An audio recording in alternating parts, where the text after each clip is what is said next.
బాహ్యలోక జీవుల ఉనికిని నిర్ధారించడానికి ఎలాంటి ఖచ్చితమైన ఆధారాలు లేవు. అయితే విశ్వం ఎంత విస్తృతంగా ఉందో అలాగే నివాసయోగ్యమైన గ్రహాలు ఉండే అవకాశం ఉన్నట్టు కనుగొన్న తర్వాత చాలా మంది శాస్త్రవేత్తలు బాహ్యలోక జీవులు ఉండే అవకాశం ఉందని నమ్ముతున్నారు.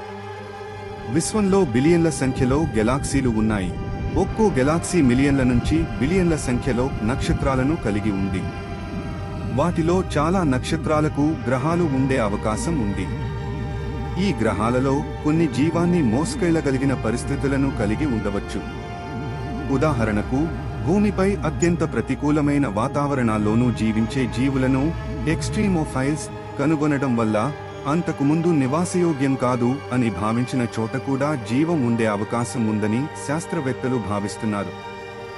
శాస్త్రవేత్తలు బాహ్యలోక జీవుల గుర్తింపు కోసం రేడియో సంకేతాలు SETI ద్వారా, అలాగే అంగారక గ్రహం మరియు ఇతర గ్రహాలను అన్వేషించే ప్రయత్నాలు చేస్తున్నారు. అయితే ఇప్పటి వరకు ఎలాంటి నిర్ధారిత ఆధారాలు లభించలేదు. అంటే బాహ్యలోక జీవుల ఉనికి సాధ్యమే అయినా దీనికి ఎలాంటి ఖచ్చితమైన సాక్ష్యం ఇప్పటి వరకు లేదు.